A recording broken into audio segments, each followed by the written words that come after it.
Thank you.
Hare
हे करिता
शिखा अंगुष्ट तो पासी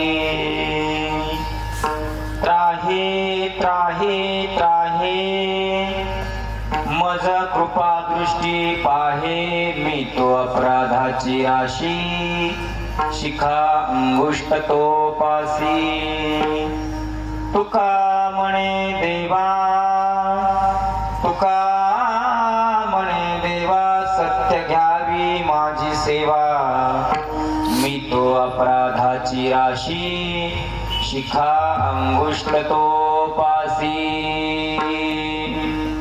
ओम नमो जी आद्या वेद प्रतिपाद्या जय जय सव्यद्यात्मरूपा देवा तोची गणेशो सकलार्थमती प्रकाशो मने निवृत्तिदासो अवधारी जोजी अजं रुक्मिणीं प्राण संजीवनन्तं परं धाम कैवल्यमेकं तुरीयं प्रसन्नं प्रपन्नार्तिहं देवदेवं परब्रह्मलिङ्गं भजे पाण्डुरङ्गं पाण्डुरङ्गा कुरु प्रथम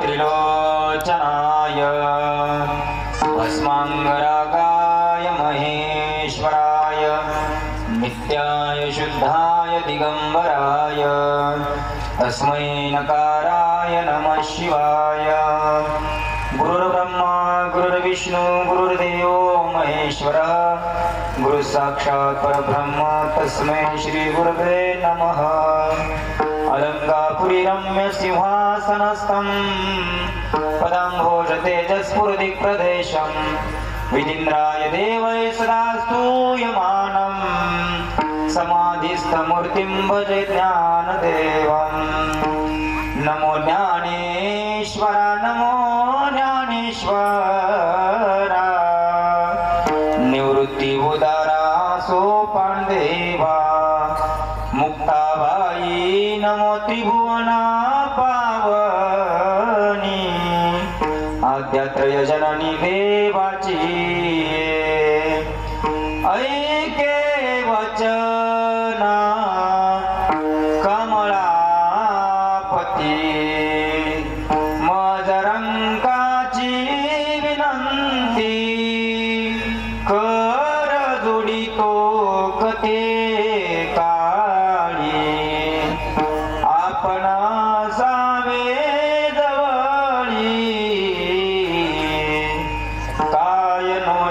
करिता तुझ आता राखे माझी लाज मी तो अपराधाची राशी शिखा अंगुष्ट तो पासी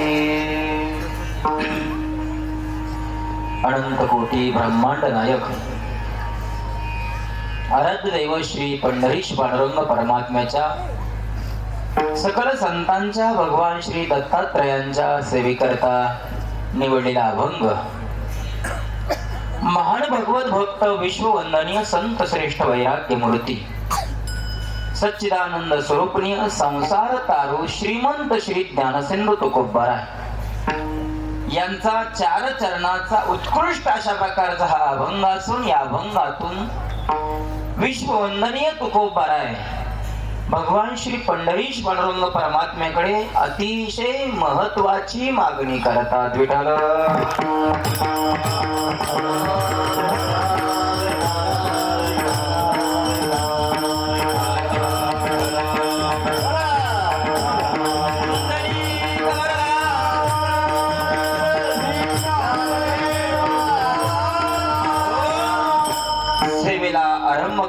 पूर्वी उपस्थित सर्व श्रेष्ठांच्या चरणावर नतमस्तक होतो. आज आपल्या या गावामध्ये या सप्ताहामध्ये पहिल्यांदाच येण्याचा योग प्राप्त झाला. हरिभक्त पारायण आदरणीय परमपूजनीय नाळे महाराजांच्या विनंतीला मान देऊन या ठिकाणी तुम्हा सर्वांच्या दर्शनाचा योग प्राप्त झाला. अतिशय सुंदर अशा प्रकारे चालू असलेला हा अखंड हरिनाम सप्ताह तथा गुरुचरित्र पारायण वर्ष 38वे. या 38व्या वर्षातील ही आजची उपांत्य दिवसाची अर्थात जागराची सेवा माझ्याकडे प्राप्त झालेली आहे. श्री दत्त देवस्थान ट्रस्ट तशाच प्रकारे सर्व सप्ताह कमिटी, या सर्व सप्ताह कमिटीचे मी मनपूर्वक आभार व्यक्त करतो.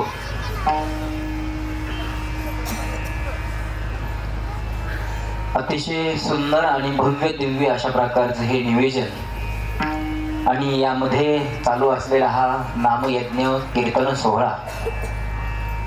सर्वात विशेषता गोष्ट ही आहे, प्रत्येक येणाऱ्या लोकांना या ठिकाणी भोजन आहे. आता सरास आपण पाहतो सप्ताहामध्ये शक्यतो 7 ते 9 हा टाइम सुरू झाला आहे. कारण 7 ते 9 हा टाइम हा खऱ्या अर्थाने श्रवण भक्ती करण्यासारखा आहे. 9 ते 11 कीर्तन म्हटलं की माणसं घरून जेवून येतात. पोट भरून जेवलेले असतात शेतकरी वर्ग, कंटाळून आलेला, आणि थंडीच्या दिवसात जास्तच भूक लागते. संध्याकाळ रात्रही लवकर होते, जेवण झालेलं असतं. मग 9 वाजता कीर्तन सुरू झालं की 9:45च्या दरम्यान बोलायला सुरुवात झाली की मग समोर बसलेले जांभळी द्यायला सुरुवात करतात. त्यांचं ते जांभळी देणं आम्हाला असं वाटतं, महाराज उरक नाहीतर खाऊन टाकीन, उरक नाहीतर खाऊन टाकीन, अशा प्रकारचं हे संबोधन दिसून येतं. सांगण्याचं तात्पर्य एवढं आहे की हा टाइम अतिशय उत्कृष्ट आहे. पण या वेळेला यायचं, मग लोकांना घरचं सगळं सोडून यायचंय तर काय, या ठिकाणी येणाऱ्या सर्व श्रोतृ वर्गांना या ठिकाणी भोजनाची व्यवस्था केलेली आहे. या सप्ताहामध्ये ज्यांनी ज्यांनी अन्नदान केलेलं आहे 8ही दिवस, अर्थात संध्याकाळची पंगत, दुपारची पंगत, सकाळचा नाश्ता, चहा पाणी असेल, अशा सर्वांचेच मी मनपूर्वक आभार व्यक्त करतोय. सर्वांच्या चरणावर नमस्तक होतोय. या सप्ताहामध्ये कीर्तनकारांकरता सौजन्य देणारे 8ही दिवसाचे, फक्त माझ्या पुरते नाही, त्या सर्वांचे या सप्ताहाकरता ज्यांचा मंडप आहे, माईक सिस्टीम आहे, समोर कीर्तन शूट करण्याकरता उपस्थित आहेत, सर्वांचेच मी मनपूर्वक आभार व्यक्त करतो.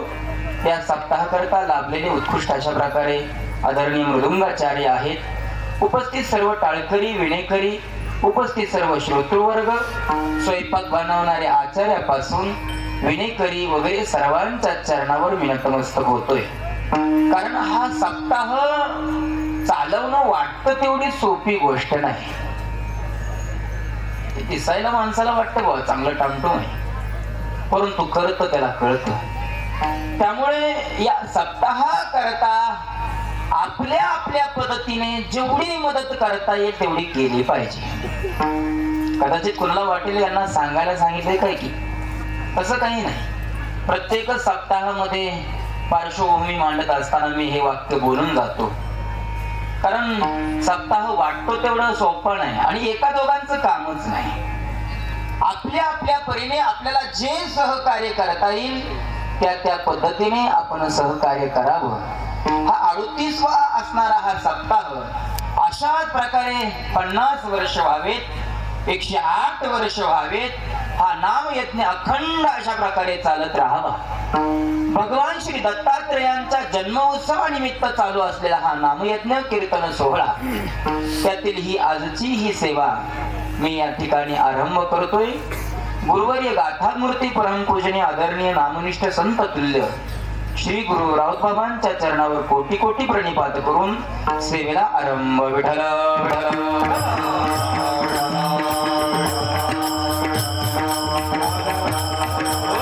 सेवेला आरंभ करण्यापूर्वी सर्वांना एक हात जोडून विनंती, जेव्हा जेव्हा विठ्ठल विठ्ठल अशा प्रकारे नामचिंतन होईल त्यावेळेला आळस न करता हाताने टाळी आणि मुखाने भगवंताचं नामचिंतन करा. टाळी वाजवलेल्याचा हिवाळ्याच्या दृष्टीने थोडासा फायदा होईल. टाळी वाजून वाजून अंगामध्ये उष्णता निर्माण होईल अशा दृष्टीने तरी काय होईना, पण टाळी वाजवा. भगवंताचं नाम घेत जर टाळी वाजवली तर हातावरचं भविष्य सुद्धा अर्थात रेषा सुद्धा बदलण्याची ताकद ही भगवंताच्या नामामध्ये आहे. घेता नाम विठोबाचे पर्वत जळती पापाचे. एका सर्वांनी जयघोष करा. पुंडलिक वरदा श्री ज्ञानदेव. तुमचा काही आवाज येत नाही बरं का, जसा भांडताना असतो नाही आवाज तसा आला पाहिजे. पुंडलिक वरदा पंढरीनाथ भगवान की, माऊली ज्ञानेश्वर महाराज की, जगद्गुरु तुकाराम महाराज की, सब संतन की, पवनसुत हनुमान की, अवधूत चिंतन श्री गुरुदेव. हर हर विठ्ठल.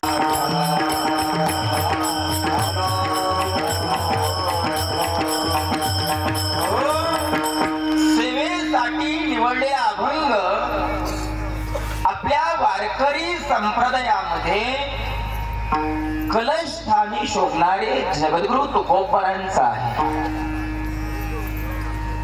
आपल्या वारकरी संप्रदायामध्ये असा एक अलिखित नेम आहे, कोणत्या दिवशी कोणता अभंग घ्यावा हा पूर्वीच्या कीर्तनकारांनी नेम लावून दिले. त्यापैकी काल्याचा अगोदरचा दिवस अर्थात आजचा दिवस, त्याला उपांत्य दिवस किंवा त्याला जागराची सेवा म्हणतात. या दिवशी मागणीपर अभंग घ्यावा असा नेम आहे. या नेमानुसार आजच्या दिवशी मागणीपर अभंग तुकोबारांचा सेवेकरता निवडलेला आहे.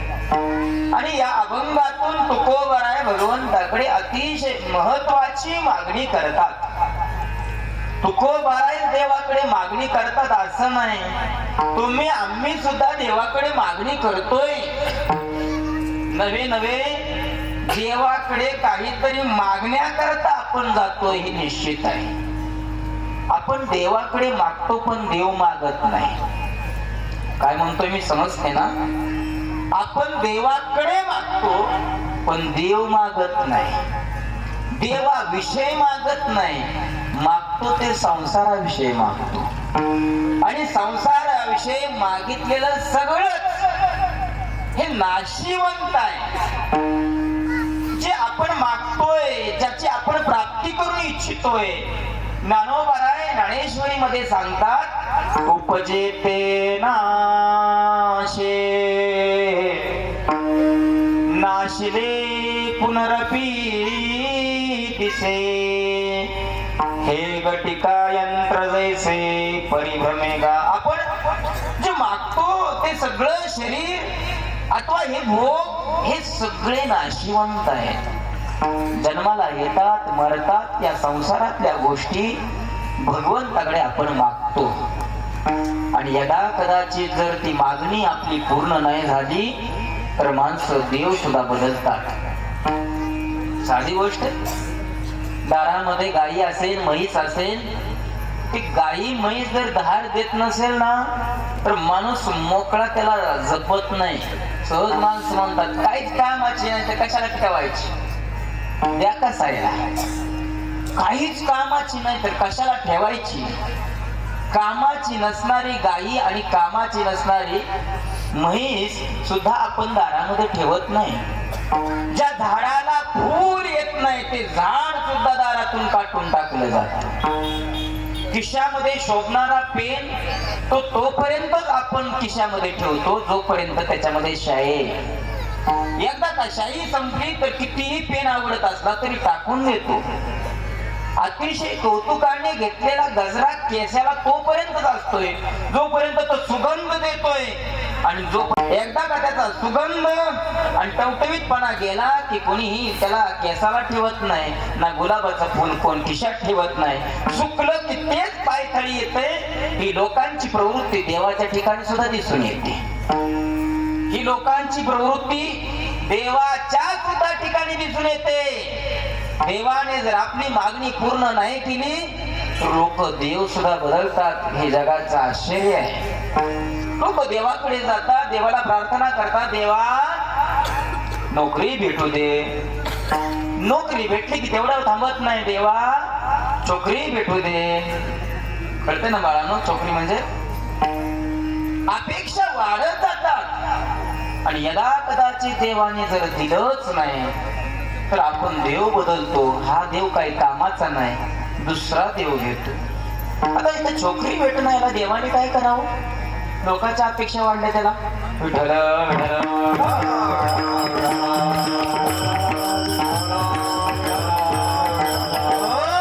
माणसाने आपल्या जीवनामध्ये कर्तबगार बनलं पाहिजे. भगवंतापुढे हात पसरायचा असेल तर भगवंता करता पसरावा, संसार करता नाही.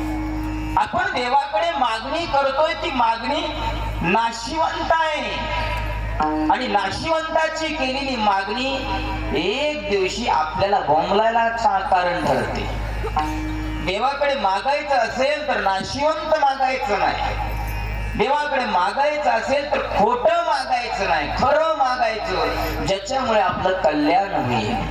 मागणी चुकली की पश्चाताप करावा लागतोय, यात काही संशय नाही. पुराणामध्ये अनेक कथा आहेत. त्या अनेक कथा आपल्याला एवढ्याच सांगतात की मागणी बरोबर पाहिजे. मागणी ही अतिशय योग्य केली पाहिजे. एक सहज ऐकलेली कथा मी सांगतोय. वास्तविकता ही कथा कुठे घडली न घडली याचा विचार आपल्याला करायचा नाही. श्रावण महिना सुरू झाला आणि श्रावण महिन्याचं एक विशेषता आहे बघा. श्रावण महिन्यामध्ये भले भले सुद्धा देव करतात. देव म्हणजे देव मार्गाला लागतात. म्हणजे सोमवार न बघणारे, एकादशी न पाहणारे असे सुद्धा भस्म कपाळा लावणार आणि बम बम बोले भगवंताची भक्ती करतात. त्या काळामध्ये बऱ्यापैकी लोक पायामध्ये चप्पल न घालणं, उपवास धारण करणं, कोणतर महिनाभर श्रावणी करतात, कुणी अंसार करत नाही, काय नाही. त्या काळामध्ये बऱ्यापैकी कोंबडी मजेत चालते बरं का. कोंबडी अशा ऐटीत चालते. 10-5 किलो मागं, 10-5 किलो पुढं. तिला वाटतं आता माहिती आहे, आता तिला माहित असतं महिनाभर काय आपल्याला टेन्शन नाही, आनंदात राहते महिनाभर. का होईना महिन्यानंतर एकदा काही श्रावण संपला की मग काय तिचं खरं नाही. पण श्रावण महिन्याचं विशेषता अशी आहे, नास्तिक लोकांच्या मनामध्ये सुद्धा कुठेतरी भगवत भाव निर्माण होतो. म्हणजे प्रत्येकाच्या ठिकाणी आहेच भाव. एक मनुष्य त्याला वाटलं चला बाबा श्रावण महिना सुरू झालाय, श्रावण महिन्यामध्ये आपण भगवंताची भक्ती करूया, भगवंताकडे काहीतरी मागूया. रात्रंदिवस कष्ट करतोय पण काही भेटत नाही. आपल्याला भगवंताने प्रसन्न होऊन काहीतरी द्यावं याच्याकरता घनदाट अरण्यामध्ये तपश्चर्या करण्याकरता गेलेला आहे. भगवान शंकर हे आशुतोष आहे. आशुतोष म्हणजे लवकर प्रसन्न होणारे देवता. भगवान शंकर लवकर प्रकट होतात आणि लवकर भेटतात. म्हणून भगवंताचं वर्णन करत असताना भगवंताला भोळा म्हटलंय. भोळा नसतं भोळा नाही तर भोळ्यांचं राजा शिव भोळा चक्रवर्ती. शिव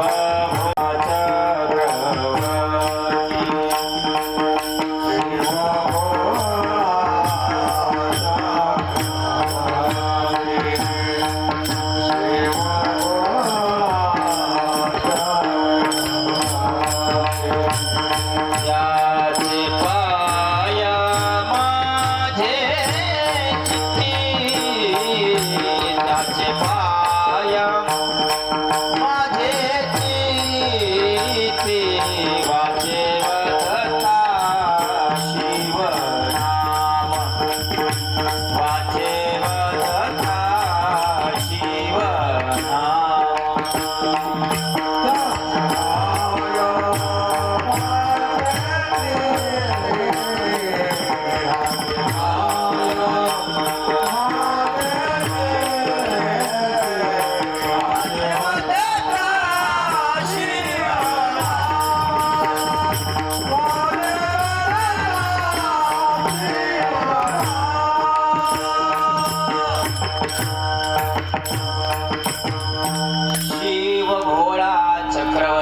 भगवान शंकर हे भोळे आहेत, नवे नवे भोळा चक्रवर्ती कैलासीचा देव भोळा चक्रवर्ती भोळा चक्रवर्ती.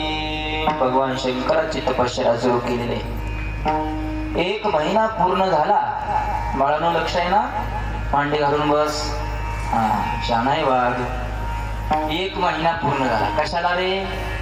कशाला 1 महिना पूर्ण झाला? एक तपश्चर्या केली. 1 महिना तपश्चर्या केल्यानंतर 1 महिन्यानंतर भगवान शंकर प्रगट झाले आणि त्याला म्हणले, बोल बाबा, मी प्रसन्न आहे, काय पाहिजे तुला?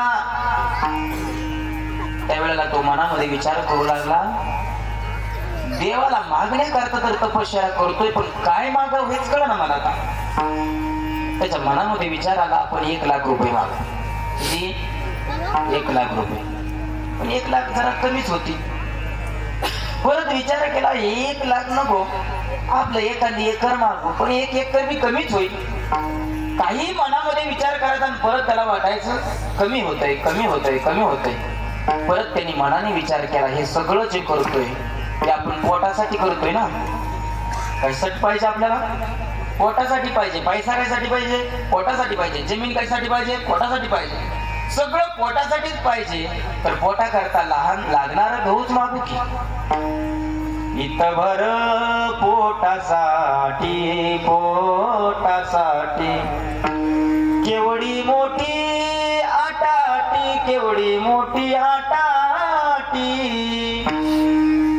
इतभर पोटासाठी 1 ईत पोटासाठी सगळ्यांची धडपड असते. आता हे 1 ईत इकडून बघायचं बरं का पोरांनी. कारण काही काहींचं ईत इकडून बघायचं म्हणजे 1 ईत बसत नाही. तर मी माझं बसते म्हणा. आता काही काहींचं असं असतं. त्यामुळे 1 ईत बसत नाही. पण एरवी प्रत्येकांचं पोट हे एकाच ईताच आहे. इकडून पाहिलं 1 ईत इतभर पोटासाठी पोटासाठी 1 ईत पोटासाठी सगळं चाललंय ना. तर तो देवाला म्हटला, देवा मला 1 गव्हाचं ठिकं द्या. तेवढ्यात परत तोंडाला हात लावला, थांबा थांबा थांबा, 1 गव्हाचं ठिकाणी काय होणार आहे? त्यांनी मग पुढे म्हटलं, 1 गव्हाचं ठिकं द्या, पण असं करा 1 खाली टाकलं की दुसरं निर्माण व्हावं. 1 खाली टाकलं की दुसरं निर्माण व्हावं. भगवंत तथास्तु म्हटले. याला वाटलं आता मस्तपैकी आयुष्यभर आपल्याला धान्य विकत घ्यावं लागणार नाही.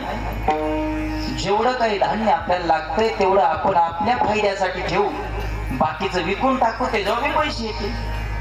मस्तपैकी खांद्यावर गव्हाचं 50 किलोचं ठिकं घेतलं. पूर्वीची लोक ताकदवान, उचललं, घरी गेला, बायकोला सांगितलं 1 गहू आणले.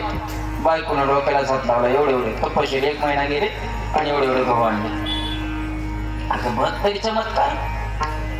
1 गव्हाचं ठिकं खाली टाकलं तसं दुसरं इथं निर्माण झालं. 1 खाली टाकलं तोपर्यंत, कारण आशीर्वाद काय होता, डबल होईल. खाली टाकलं दुसरं निर्माण झालं. दुसरं निर्माण झालेलं बघितलं की बायकोला फार आनंद झाला. वा रे वा, माझ्या नवऱ्यासारखा नवरा दुसरा कोणी जगात सापडणार नाही. किती हो आमच्यासाठी किती कष्ट करतात, किती हो कष्ट करतात. टाका ना खाली. दुसरं टाकलं, तिसरं निर्माण. तिसरं टाकलं, 4थं निर्माण. 50 ठिकं टाकली. बायको आनंदित आहे. पण याच्या लक्षात आलं हे काही संपायचं दिसत नाही. बिचारा म्हणला, अगं किती ताणलोय मी, जेवण नाही केलं, काय नाही, निदान पाणी तरी घेऊन ये मला. अहो पाणी आणते की काय नाही, पाणी प्यायला परत टाकायचा कार्यक्रम. टाकून टाकून बिचारा थकला. 1 गोडाऊन गज भरलं. 6 तास कार्यक्रम चालला होता, पण ठीक काही बंद पडणार. शेवटी थकला. टाकून टाकून टाकून टाकून त्या वजाने बिचारा मेला. मेल्यानंतर रडीचा कार्यक्रम झाला. चांगला होता की हो, आमच्यासाठी तपश्चर्याला गेला आणि एवढं मोठं गहू आणले. 1 गोडाऊन केलं. अजून 1 दिवस जगला असता तर का मेला असता वे? अजून 1 गोडाऊन झालं असतं. नातवंडाची काळजी नाही त्यांना. झालं बोलणं वगैरे झालं. लोक म्हणले, बस झालं, नका हे करू. आता उठवावं लागेल. बसलेला आहे त्या ठिकाणी तसंच पडून काठीला बांधण्याकरता उठवलं. तसं तिथं उठवलं तिथं एक निर्माण झालं. म्हणजे जिथनं उठवलं तिथं एक निर्माण झालं. लोक म्हणे असं काय माहित नाही म्हणे ही किशन कराने सेवा दिला काय असं म्हणे. दुसऱ्या नंतर बघूयाला तरी बांधू. त्या काठीवर बांधल्यानंतर चौघांनी खांद्यावर घेतलं. चौघांनी जसं खांद्यावर घेतलं तसं खाली एक निर्माण झालं. मला तर ह्याचं काय करायचं म्हणे याला तरी अगोदर जाळून येऊ मग बघू. याला जाळून येऊ म्हणून गेले. स्मशान भूमीमध्ये गेले. तसं खांद्यावर एक 14 जणांनी खाली ठेवलं. तसं दुसरं परत खांद्यावर निर्माण झालं. परत खांद्यावरच खाली ठेवलं. परत तिसरं खांद्यावर निर्माण झालं. दोघं एकमेकाला म्हणतात बघ याच्यामुळेच म्हणलो होतो कुणाला खांदा द्यायला नको जायला. बघ बरं आता आपल्याला खांदा देण्याची वेळ आली. म्हणजे आपल्याला कोणीतरी खांदा द्यावा अशी वेळ यायला लागली म्हणे. एक चतुर होता म्हणला नका घाबरू यावर उपाय आहे. प्रत्येक गोष्टीवर उपाय असतो. पण काय नाही म्हणे. 1 2 साडे माडे 3 असं मी म्हटलं की 14 जणांनी 4 दिशेला पळायचं. मड खाली पडेल. आपल्याला काय करायचं. हो म्हणे बरं आहे. मोजायला सुरुवात केली. एक शाणा होतं त्यांनी म्हणलं ऐकताय का रे. ऐकताय ना ऐका मग. 1 2 2.25 2.5 पावणे 3 आणि मन लवकर 3.5 असं म्हणाले. 4 दिशेने पळाले. चौघांच्या खांद्यावर एक मड. आता हा दृष्टांत मी इथंच थांबवतोय. पुढे वाढवायचा म्हणल्यावर किती बी रंगवता येईल. दृष्टांतामध्ये रंगून जायचं नाही. तात्पर्य महत्वाचं घ्यायचं. ही कथा कुठं घडली कशी घडली याचा विचार आपल्याला करायचा नाही. या कथेचं तात्पर्य काय घ्यायचं. मागणी चुकली दुःख भोगावं लागलं. याच्याकरता मागणी ही चांगली करावी. भगवान श्रीकृष्णांच्या आई वडिलांना रडावं लागलं. त्याचं कारण ज्यावेळेला नारद महर्षी विचारतात त्यावेळेला नारद महर्षींना सांगितलं वसुदेव आणि देवकींनी भगवंत प्रगट झाले त्यावेळेला तुम्ही पुत्र रूपाने आमच्याकडे जन्माला यावं अशी आम्ही मागणी केली. पण आता भगवंत पुत्र आहे आमचा. देव मुलगा आहे आमचा. परंतु आम्हाला पाया पडता येत नाही. आम्ही पाया पडायला लागलो तर पाया पडून घेत नाही. अहो तुम्ही माझे आई वडील तुम्ही कशा माझ्या पाया पडता. जवळ जाऊन बसलो सांगितलं 4 ज्ञानाच्या गोष्टी सांग तर म्हणतो नाही हो तुम्हीच आम्हाला काहीतरी सांगायचं. मी कसं काय सांगू. जे न सांगेची पितया वसुदेवासी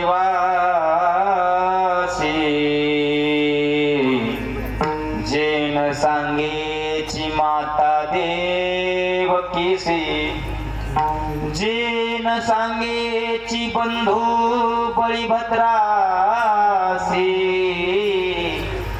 ते गुई अर्जुनासी बोलत.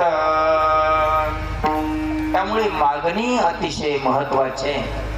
मागणी चुकली की पश्चाताप झाल्याशिवाय राहत नाही.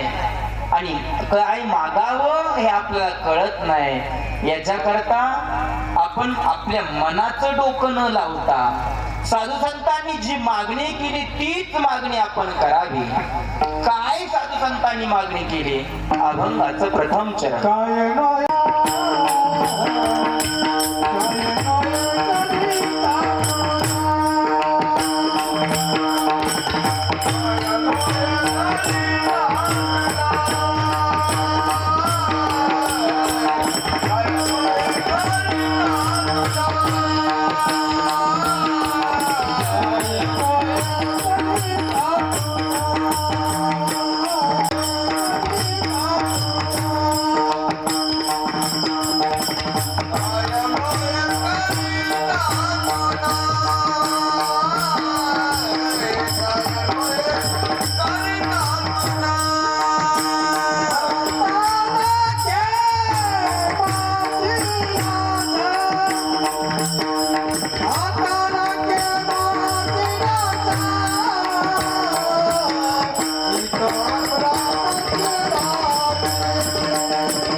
मागणी करतात.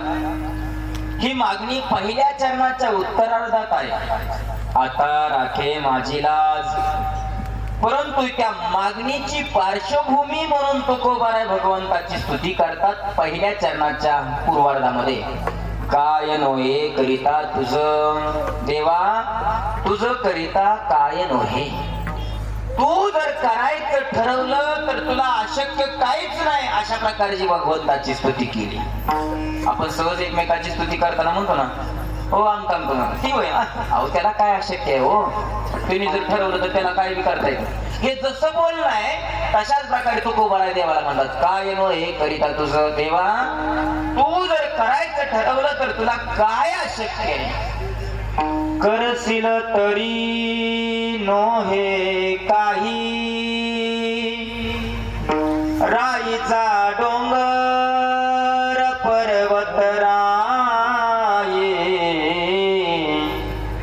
आपुले करुणेचे साये, करिवो आई मजवरी. करशील तरी नो हे काही. भगवंताने जर करायचं ठरवलं तर भगवंताला अशक्य असं काही नाही. जरी होय राणा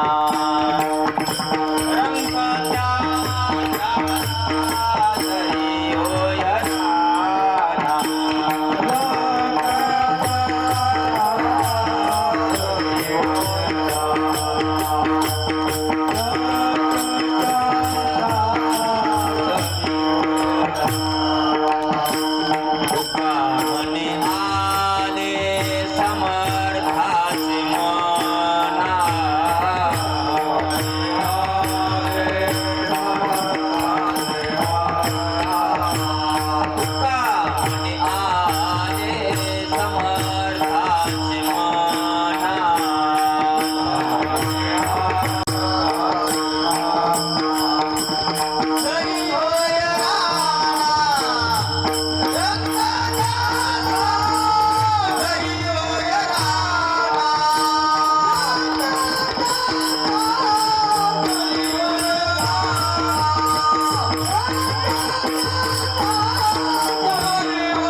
जगामध्ये अशक्य असं काहीच नाही.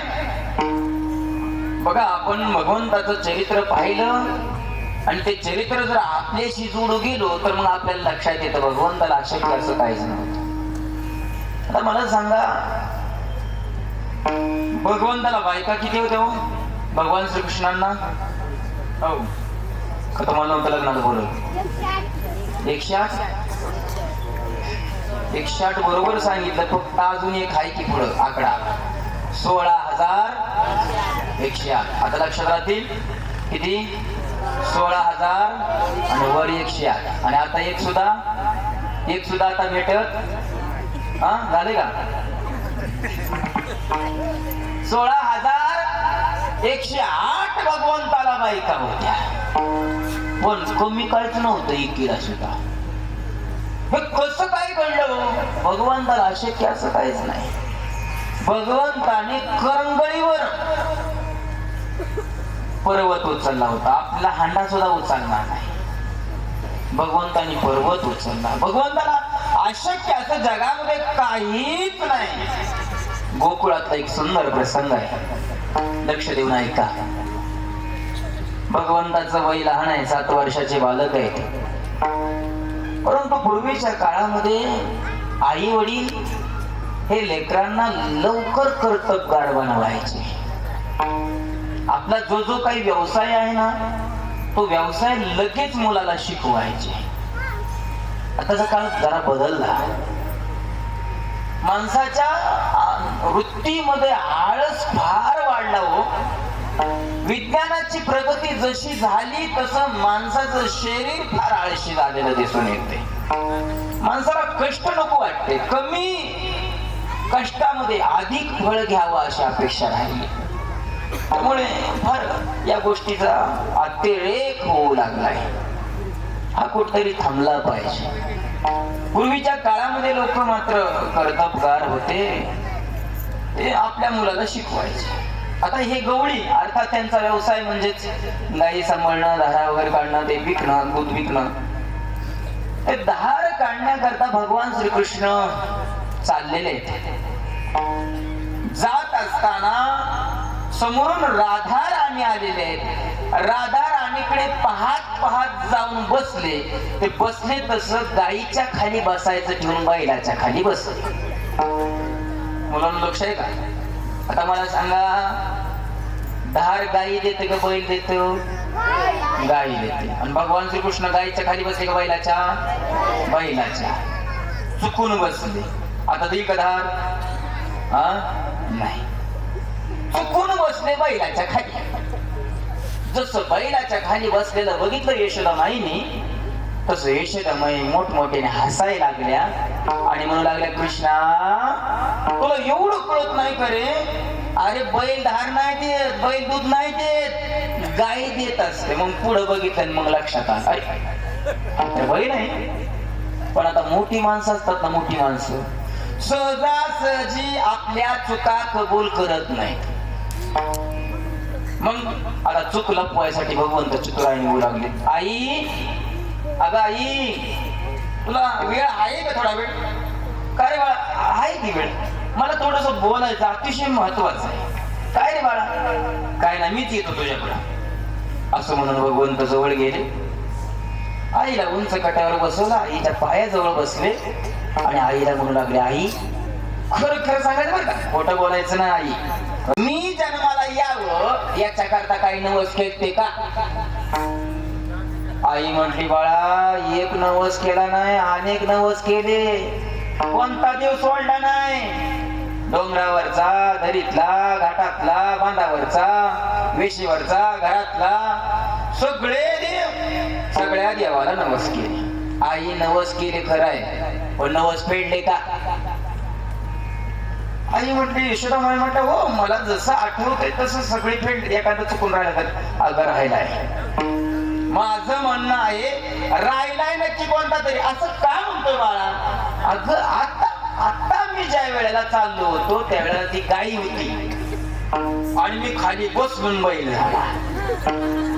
आतापर्यंत गाई होती आणि मी बसलो आणि बैल झाला. आई असंच जर चाललं तर गायीची संख्या कमी होईल आणि बैलाची संख्या वाढेल, जसं आता झालंय. म्हणजे भगवान श्रीकृष्ण सांगतात, आई गायीची संख्या आपल्यातली कमी व्हायला लागली बरं का आई. यशोदामाई हसल्याने यशोदामाईच्या लक्षात आलं, याची ही चतुर आहे. खरंच का? खरंच गाय होती? हो खरंच आहे. गाय होती ना? मग गाय मग काढ धार. अगं नाही, खरंच गाय होती, पण काढ ना धार. भगवंत जाऊन बैला खाली बसले आणि नेहमी ती गाई जेवढं दूध देत होती, नेहमी गाई असणाऱ्या जेवढे दूध देतात त्याच्या चौपट धार भगवंतानी बैलाची काढली. कृपया घरी जाऊन हा प्रयोग करू नये. तोंड फोडून घ्यावं लागेल. मला सांगायचं एवढं, बैल धार देत नाही, बैल दूध देत नाही, पण तरी सुद्धा भगवंतानी काढलं का नाही? का काढलं? कारण भगवंताला अशक्य काही नाही. म्हणून तुकोबाराय म्हणतात, काय नोहे करिता तुझं देवा, तुझं करिता काय नोहे. तू जर करायचं ठरवलं तर तुला अशक्य काय?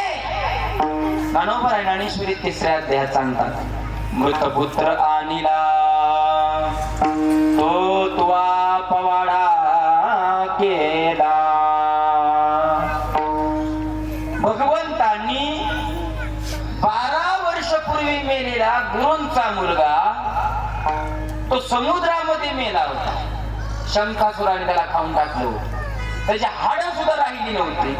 असा मुलगा गुरुदक्षिणा म्हणून पुन्हा त्याला मेलेला 12 वर्षानंतर आणला. हा का आणला? त्याचं कारण काय? भगवंताला अशक्य असं काय नाही. म्हणून काय नव्हे करिता तुझं. तुकोबाराने देवाला अगोदर त्याच्यात बांधून घेतलं. परत देवानी म्हणून अरे हे मागणी केली पण माझ्या याने काही शक्य नाही म्हणून अगोदर सांगितलं, तुला करायला अशक्य असं काय नाही. काय हो तुकोबाराय, काय मागणी आहे तुमची? तुकोबाराय म्हणतात, आता राखे माझी लाज, तू माझी लाज राख. ही मागणी तुकोबारायने केलेली आहे. विठ्ठल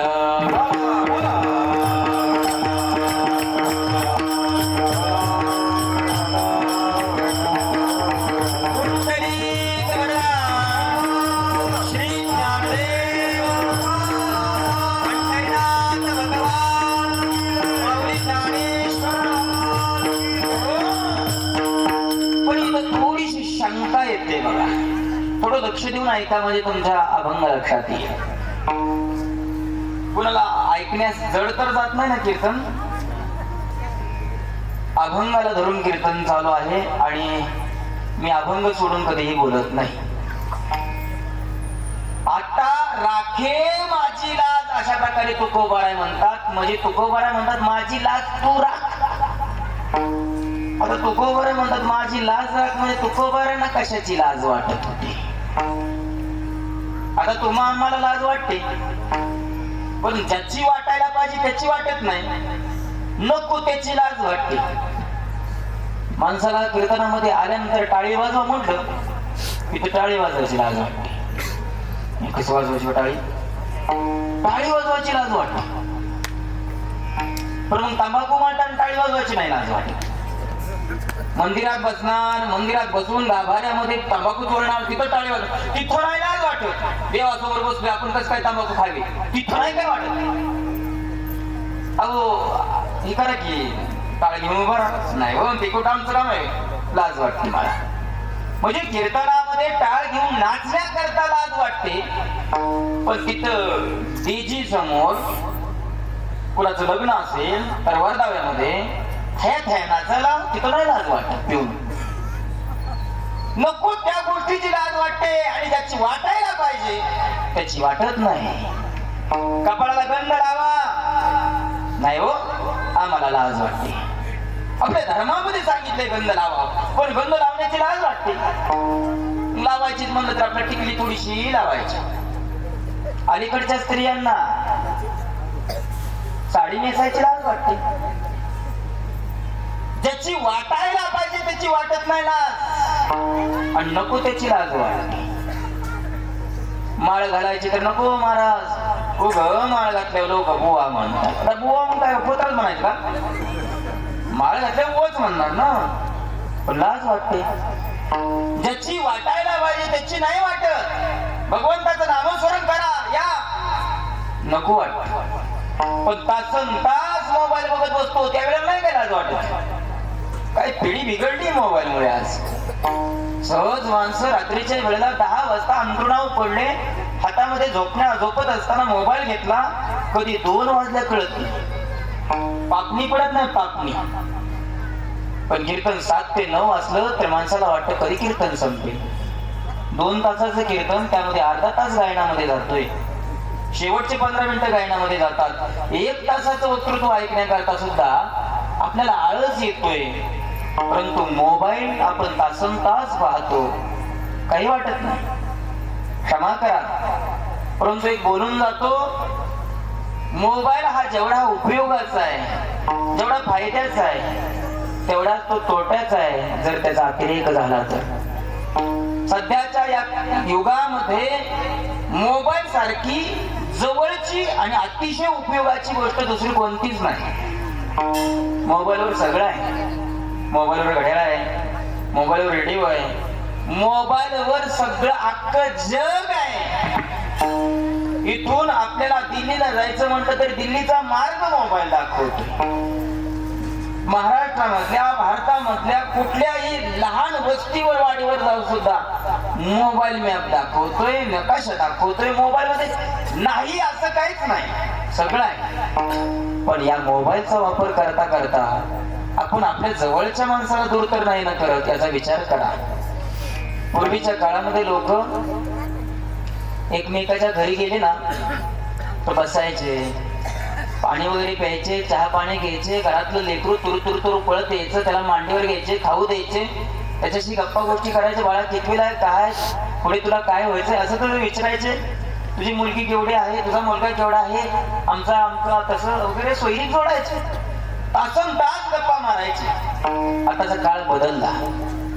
माणसं घरात 4 असली तर 4 माणसं 4 मोबाईल घेऊन आपापलं एका ठिकाणी बसतात, कोण कोणाशी बोलत नाही. हे घरातली जशी तिथे पाहुणे मंडळीकडे गेल्यावर तसंच घरात पाऊल टाकतोय का नाही तोपर्यंत मोबाईल दाखवतो. याचा पिन आहे का, हा या मोबाईलची पिन आहे का, चार्जिंगला. बसले तरी मोबाईल चालू. माणसाला वेळ नाही एकमेकाशी बोलण्यास. पूर्वीच्या काळामध्ये एसटी मध्ये बसले, एसटी मध्ये शेजारी कोणी का माणूस असना, कुठला का असना, मराठवाड्यातला असो, खानदेशातला असो, विदर्भातला असो, कुठली असला तरी ओळख काढायचे, बोलायचे, चर्चा करायची. आता प्रत्येक सीटावर बसलेल्या माणसाच्या हातामध्ये मोबाईल असतोय, कानामध्ये हेडफोन असतोय. प्रत्येक जण आपापल्यामध्ये गुंग आहे, कोणाला कोणासाठी वेळ नाही. या निघालेल्या यंत्रामुळे माणूस माणसापासून दूर होते एवढे निश्चित आहे. त्यामुळे मोबाईलचा वापर असावा पण अतिरेक नसावा. विठ्ठल जन्माला आलेल्या 6 महिन्याच्या बालकापासून ते म्हाताऱ्या माणसापर्यंत सगळे मोबाईल वापरतात. चष्म्यातनं म्हातारा ऐश्वर्या बघतो. काय ते मला सांगायचं एवढंच तात्पर्य आहे. ती गोष्ट करताना लाज वाटत नाही, पण नामचिंतन भगवत भक्ती करायला आपल्याला लाज वाटते. ही शोकांतिक आहे. तुकोबारा म्हणतात माझी लाज तू राख. तुकोबाराने कशाची लाज वाटत होती? या अभंगात तर तुकोबाराने तसं व्यक्त केलं नाही, पण आपण काकडा म्हणतो त्या काकड्याच्या अभंगामध्ये तुकोबारा म्हणतात लाज येते मना तुझा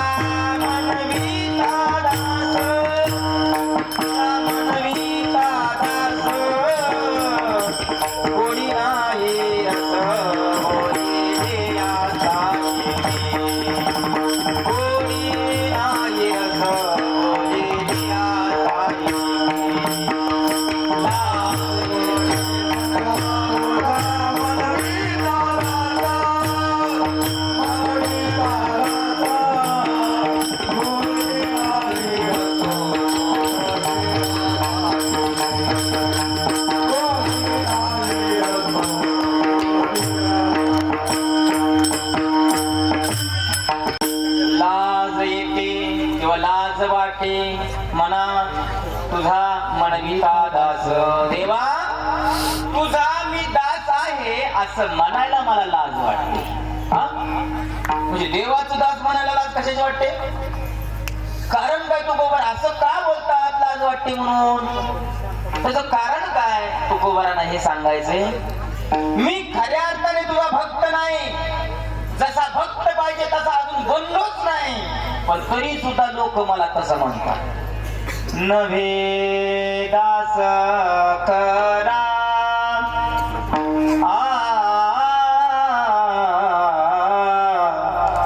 नव्हे दास करा परिहा झाला से डांगोरा. परिहा झाला से डांगोरा नोहे दास करा. देवा मी खऱ्या अर्थाने तुझा दास नाही, पण जगामध्ये सगळेच म्हणतात आमके आमके हो हरिभक्त पारायण, आमके आमके हरिभक्त पारायण. माझ्या नावासमोर हरिभक्त पारायण जोडतात, पण देवा मला लाज वाटते हो असं म्हणण्यानंतर. कल्पना करा, कल्पना करा एखाद्या माणसाने आपलं कौतुक करावं आणि कौतुक करत असताना आपल्या विरोधात करावं. उदाहरणार्थ आपण कधीच वृक्षारोपण केलं नाही, वृक्षारोपण कधीच केलं नाही, पण दुसऱ्यांनी स्वतःच्या रानामध्ये लावलेली जी झाडं होती गुपचूप जाऊन रात्रीच्या उपटून टाकली. एखाद्या माणसाने समाजकार्य काहीच केलं नाही, पण दुसऱ्याने आपलं मंदिरामध्ये जाऊन बल्ब लावले ते बी यांनी जाऊन फोडले. अशा माणसाला एखाद्याने बोलवावं कार्यक्रमाकरता आणि त्याची स्तुती करावी. हो अमके अमके महाशे अतिशय समाजकार्य करतात. त्यांनी चौका चौकामध्ये बल्ब लावले, बल्ब लाईट लावले. त्यांचं एवढं निसर्गावर प्रेम आहे, एवढं निसर्गावर प्रेम आहे की त्यांनी वाटेला प्रत्येक वाटेला झाडं लावलेले. आता असं म्हणल्यानंतर त्याला कसं वाटेल? लाज वाटेल, लाज. मी असा नाहीच आणि माझं तसंच वर्णन चाललंय.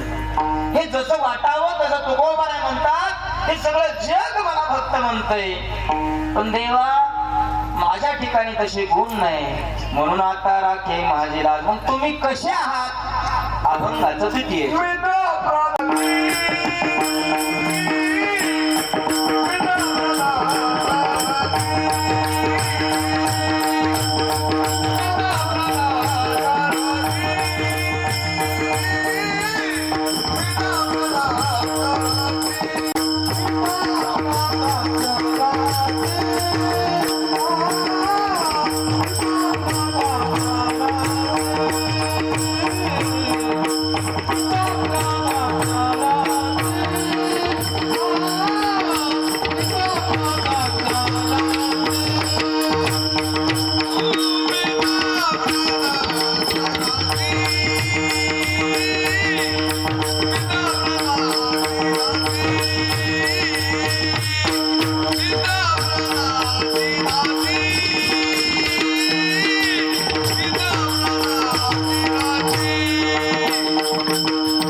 शिखा अंगुष्ठ तो पासी. तुकोबाराय म्हणतात मी कसा आहे? मी अपराधाची रास आहे. मी तो अपराधाची राशी. मी अपराधाची रास आहे. किती? तुकोबाराय म्हणतात शिखा अंगुष्ठ तो पासी. शिखा म्हणजे शेंडी. शिखा म्हणजे शेंडी. शेंडी पासून अंगुष्ठ तोपासी म्हणजे अंगठ्यापर्यंत. शेंडी पासून अंगठ्यापर्यंत मी पाप केलंय असं तुकोबारायांचं वाक्य आहे. परंतु हे वाक्य ऐकायला सुद्धा चुकीचं वाटते, कारण तुकोबाराय हे वंदनीय आहेत आणि तुकोबारांकडून काय पाप घडलंय? तुकोबारांकडून काय अपराध झालाय? तुकोबारांच्या जीवनामध्ये तुकोबारांकडून अपराध घडलाच नाही, तर तुकोबाराय इथं का म्हणतात मी तो अपराधाची राशी? बरं एवढ्याच अभंगात म्हणतात असं नाही. नाटाच्या 3ऱ्या अभंगामध्ये तुकोबारांनी म्हटलेलं आहे मी तव अनाथ अपराधी कर्महीन मतिमंद बुद्धी तुझ म्या आठविले नाही कधी वाचे कृपा निधी माय बापा वाचे कृपा निधी माय बापा तुकोबाराय म्हणता देवा मी तुला कधीच आठवलं नाही मी तुला कधीच ध्यान केलं नाही हा माझा अपराध झालाय आता तुम्ही सगळे जाणते वर्ग आहात मला कुणी बी सांगा खरंच तुकोबाराय देवाचं स्मरण करत नव्हते का हो? तुकोबाराय देवाचं स्मरण करत होते तुकोबारांचं चरित्र आपण थोडस बघा तुकोबारांच्या जीवनामध्ये देवाशिवाय दुसरं काहीच नव्हतं दिन रजनी हाची धंदा गोविंदाचे कोवाडे गोविंदाचे कोवाडे गोविंदाचे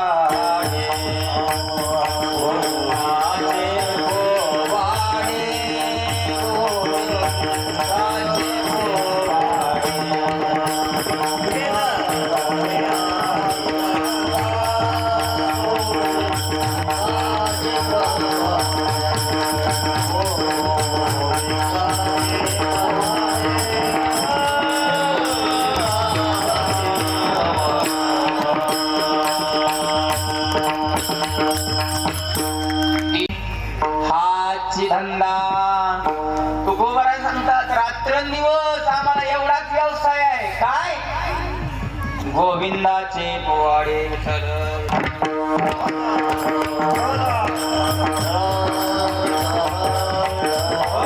भगवंताच्या नामाशिवाय आम्ही करतच काय नाही तुकोबाराय पहाटे भल्या पहाटे उठायचे आणि उठल्यानंतर आंघोळ करायचे इंद्रायणीचं स्नान करायचे आणि इंद्रायणीचं स्नान झाल्यानंतर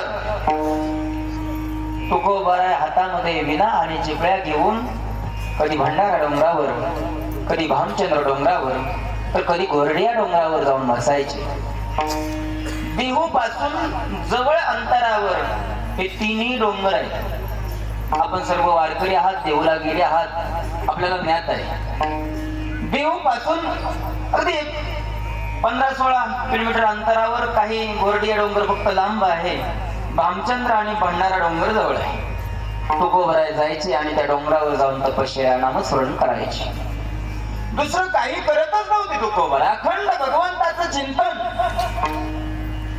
पांडुरंग ध्यानी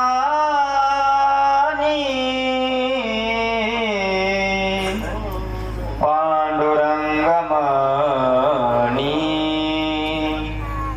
जागृती स्वप्नी पांडुरंग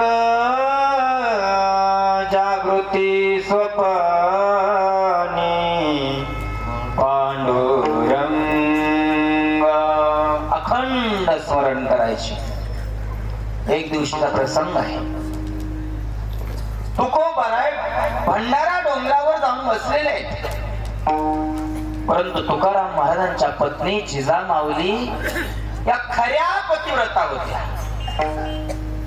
कधीच तुकोबारायने जेवण केल्याशिवाय जेवत नव्हते बरं का कधीच जेवत नव्हते तुकोबारायांचं जेवण झालं की मग जेवण करायच्या दुपारची वेळ आहे डोक्यावर टोपलीमध्ये 2 भाकरी आणि ठेचा घेऊन तुकोबारायांना गेलेले आहेत हातामध्ये पाण्याचा घडा घेऊन त्या ठिकाणी गेलेले आहेत गेल्यानंतर तुकोबारायांच्या समोर तो घडा ठेवलेला आहे भाकरी ठेवलेल्या आहेत आणि तुकोबारायांना स्पर्श केला तुकोबारायांनी डोळे उघडले आणि तुकोबाराय म्हणतात आवले तुकोबाराय प्रेमाने म्हणायचे काय म्हणायचे आवले आली का हो आली काय करणार येडा का असणार नवरा पण खाऊ घालायचं माझ्याशिवाय कोण काळजी करणार तुमची तुकोबाराय हसलेले आणि तुकोबाराय म्हणतात खरं सांगू आवले मी एवढं भक्ती करतो, एवढं भजन करतो ना,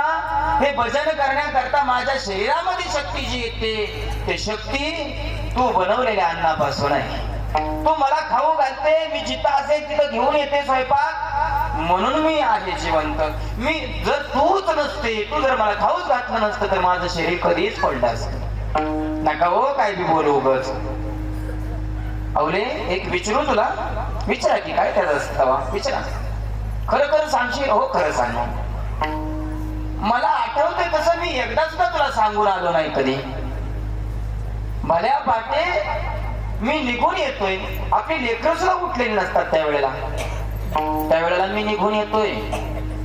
जाताना तुला बोलत नाही, तुला सांगत नाही मी आमच्या डोंगरावर चाललोय म्हणून. भंडारा डोंगरावर चाललोय, गोरड्या डोंगरावर चाललोय, बामचंद्र डोंगरावर चाललोय. सांगताना तुला, जाताना तुला सांगत नाही. आणि खरं सांगू, तुला जाताना सांगावं याच्याकरता मला सुद्धा माहित नसतं मी आज कोणत्या डोंगरावर जाणार आहे. पाय नेतील तिकडे जातो, वाटेल तिकडे जातो, मला नाही माहित, पण तुला कधीच सांगितलं नाही. पण आज तागात एक दिवस असा झाला नाही की तू आली नाही. असं मी ज्या डोंगरावर जाईल त्या डोंगरावरती तू येते. चालणं काही सोपं नाही. समजा तू गोरड्या डोंगरावर गेले, तिथं मी नाही असं बघितल्यानंतर पुन्हा भामचंद्रावर आले, भामचंद्रावर मी नाही असं बघितल्यानंतर पुन्हा भंडारावर आले, असं जर म्हटलं तर पूर्ण अख्खा दिवस जाईल ना, मी सापडणार नाही. पण तू 12-1च्या दरम्यान येते, अर्थात डायरेक्ट मी जिथं असेल तिथं येते. कशी काय येते? पूर्वीच्या काळात काही मोबाईल नव्हते, व्हॉट्सअपवर परत चॅटिंग करायला आमच्या ठिकाणी आलोय मी, टिफिन घेऊन ये म्हणून. हे काय असली काही सुविधा येते कसं उत्तर दे. त्यावेळेला जिजामाऊलीनं प्रामाणिकपणे सांगितलं, खरं सांगू, खरंच सांग, देहूच्या बाहेर येते मी. देहूच्या बाहेर आल्यानंतर तिन्ही डोंगराकडे जाणाऱ्या ज्या वाटा आहेत त्या वाटाची माती मी उचलते आणि माझ्या कानाला लावते. ज्या मातीतून तुमच्या काळतोंड्याचं नाव येईल, जिजामाऊलीची भाषा आहे. जिजामाऊलीने आयुष्यामध्ये कधीच पांडुरंग किंवा विठ्ठल म्हटलं नाही. ज्या मातीतून तुमच्या काळतोंड्याचं नाव येईल, ज्या मातीतून माझ्या संसाराचं वाटोळं केलेलं त्या पांड्याचं नाव येईल, जिजामाऊलीची भाषा आहे. पुन्हा बोलतोय, नाही तर तुम्ही आरोप करचाल, कीर्तनकार देवाला नाव ठेवतात. जिजामाऊलीची भाषा मी सांगतोय तुम्हाला. त्या दिशेने मी येते आणि त्या दिशेला तुम्ही असता, त्या डोंगरावर तुम्ही असता. मला सांगायचं तात्पर्य एवढं आहे, तुकोबारांच्या पायाचा स्पर्श झालेली माती विठ्ठल विठ्ठल बोलते. आमची माती होण्याची वेळ आली, पण अजून आमचं तोंड विठ्ठल विठ्ठल बोलत नाही. जनाबाईंच्या गौऱ्या विठ्ठल विठ्ठल बोलत होत्या. आपल्या गौऱ्या तयार आहेत, मला फक्त एकदा. आज गेलं की आज गौऱ्या तयार आहेत, पण अजून आपण विठ्ठल विठ्ठल बोलत नाही. चोकोबारांच्या आस्ती विठ्ठल विठ्ठल बोलत होत्या. आपल्या हाडाचा ठिसूळपणा व्हायला लागला, पण अजून सुद्धा आपल्याला विठ्ठल विठ्ठल म्हणून वाटत नाही. शोकांतिका आहे. तुकोबारांचा स्पर्श झालेली माती विठ्ठल विठ्ठल बोलते. आणि तुकोबाराय म्हणतात, मी तो अपराधाची राशी जुळते का विठ्ठल.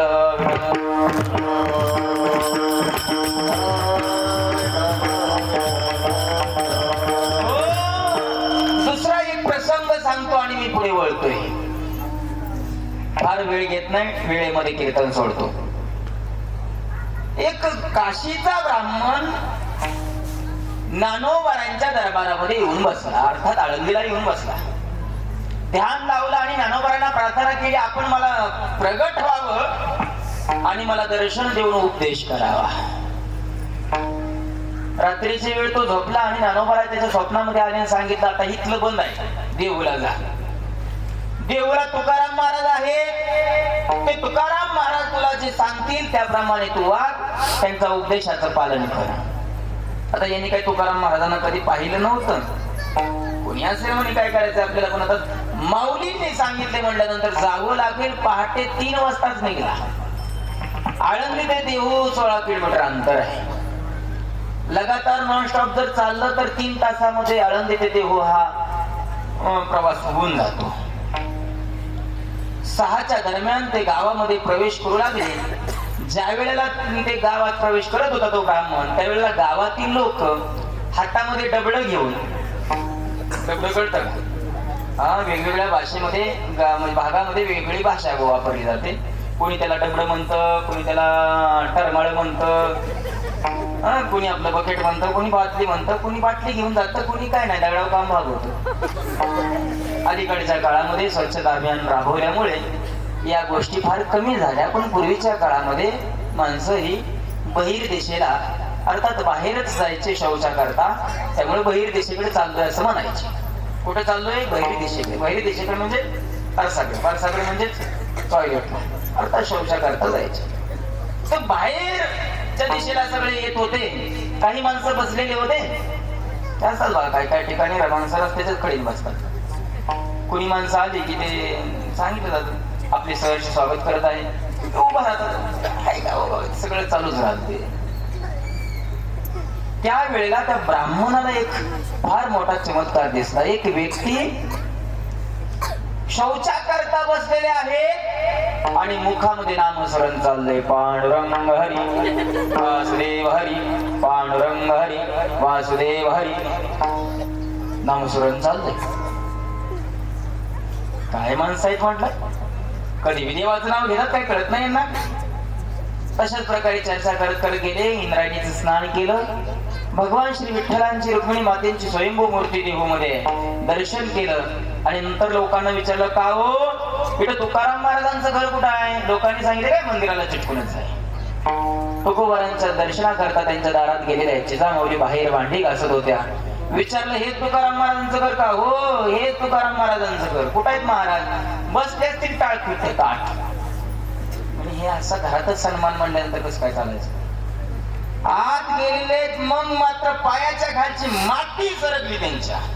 कारण जो व्यक्ती शौचाला बसल्यानंतर देवाचं नाव घेत होता तो दुसरा तिसरा कोणी नसून ज्यांच्याकडे आपल्याला ज्ञानोबरांनी पाठवलंय ते तुकाराम महाराज समोर आहेत.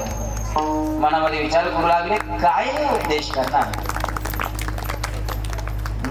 काय झालं? काय मला उपदेश करणार? अशा प्रकारे यांना विचार वाटू लागला. तुकाराम महाराजांच्या लक्षात मनातला भाव आला. जेवण वगैरे केलेलं आहे. तुकाराम महाराज म्हणतात आता उन्हात तानाचं कुठं जातं? झोपा घेतच.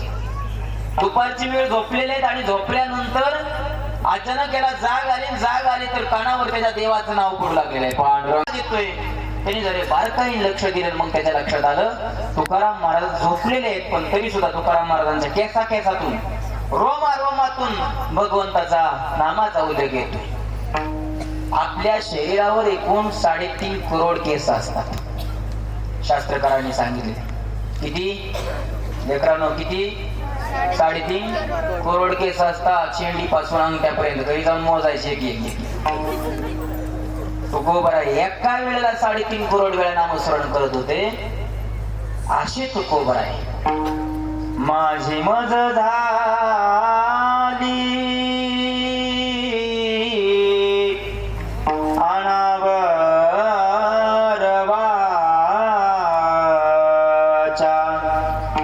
माझी मज झाली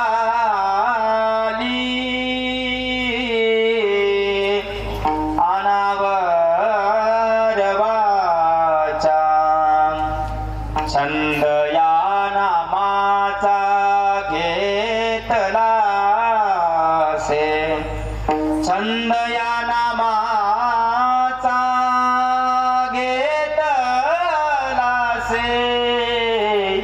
अखंड नामचिंतन करणारे तुकोबारा आहे. स्वतःच वर्णन करताना म्हणतात, मी तो अपराधाची राशी. कसं काय? तर याचं उत्तर मी तुम्हाला थोडक्यात देतो. तुकोबारा अपराधाची राशी नाही, पण तुकोबारा या अभंगाची रचना करत असताना आपली भूमिका घेतात. आपल्या सगळ्यांची भूमिका घेऊन देवाकडे मागणी करतात. मग आपल्या सगळ्यांची भूमिका घेतली की मग आपण कसं आहे? मी तो अपराधाची राशी शिकांगुष्ट तो उपासी. आपल्या सर्वांची भूमिका घेऊन देवाकडे मागणी करतात. काय मागणे? अभंगाचं 3रं चरण.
सर्वांनी टाळी वाजवा, भजन करा. अकुमाई.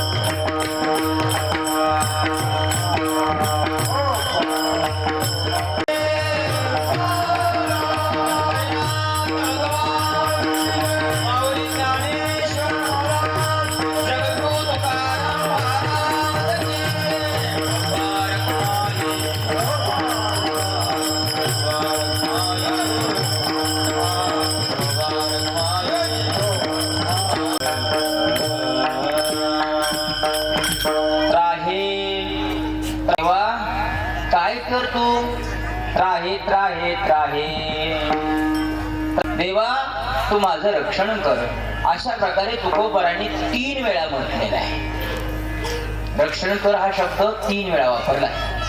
त्याचं कारण कामापासून रक्षण कर, क्रोधापासून रक्षण कर आणि लोभापासून माझं रक्षण कर. आणि माझं कृपा दृष्टी पाहे, माझ्याकडे कृपा दृष्टीने तू पहा. कारण तू जर कृपा दृष्टीने पाहिलं तर तुला अशक्य काय नाही. मुखम करोति वाचालम पंगुम लंघयते गिरिम यत् कृपा तमहम वंदे. परम आहे, तू बघितलं तर मुखम करोति वाचालम, मुखा सुद्धा बोलू शकतो, पांगळा सुद्धा चालू शकतो. ही तुझी कृपा आहे. म्हणून माझं कृपा दृष्टी पाहे, माझ्याकडे कृपा दृष्टीने पहा.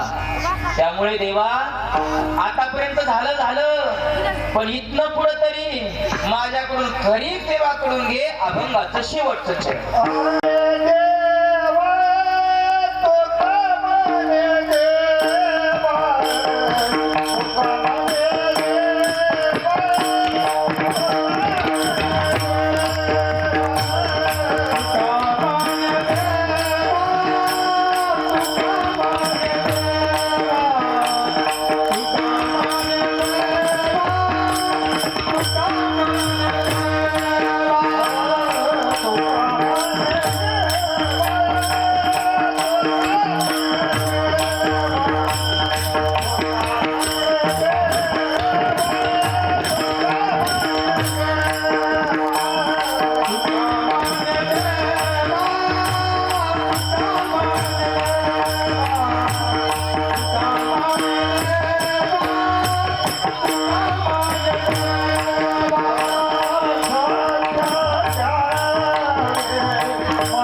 Yeah.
नाम कीर्तन हे सिद्धिने येथे माझे जे काही उरले पायी कपणा जय विठ्ठल जय विठ्ठल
तर मधुकर बाजीराव गावड्यांना विनंती करतो की त्यांनी या ठिकाणी यायचं श्रीधर महाराज शिंदे यांचा सन्मान करायचंय.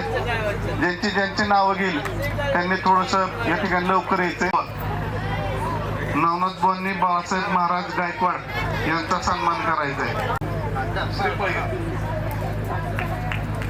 पांडुरंग बळीराम पवार यांनी परमेश्वर शिरसाट भाऊरांदून विजय नेमचंद गावडे चला सन्मान करायचा.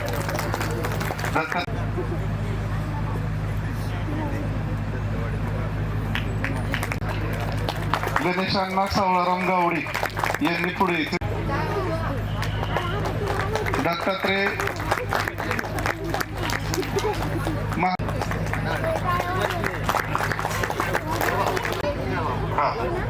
हरिभक्तपराय रमेश महाराज सन्मान होतोय. मी अवधूत किरण पारवे यांचा सन्मान करण्यासाठी ज्ञानदेव मल्हारी आटोळे त्यांनी पुढे यायचे.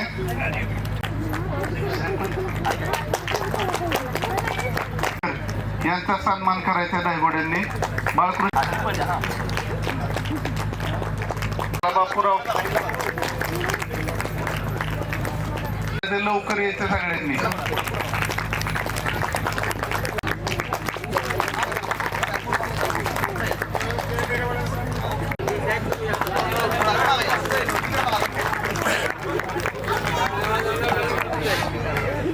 घरी जात आहेत.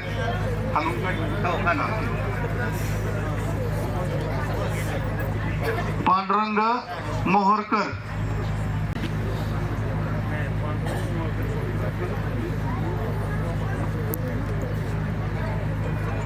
महादेव कांतीलाल गावडे, मागदाना रोज येते तर आज नाही आलो होय. सकाळी यायचे असल्यामुळे. विराट ज्ञानदेव दाहेगुडे,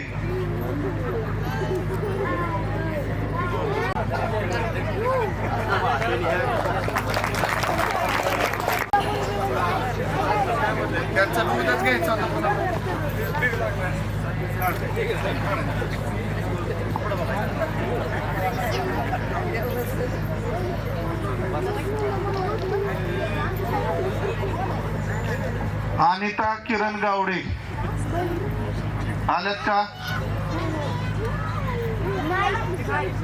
बघी बघू दे.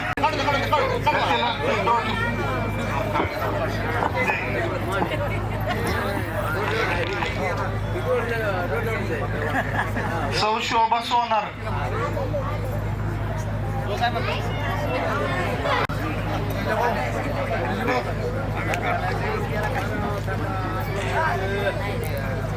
दीपाली भीमराव काटे,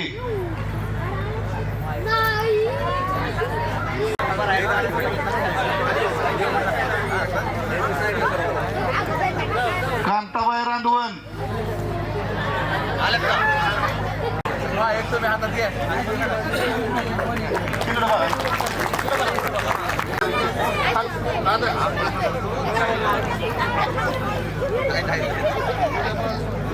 रोशनी गावडे, रोशनी गावडे का? या ठिकाणी आजच्या अन्नदात्यांचा सन्मान होतोय. मी दिलीप शांताराम ओवेकर,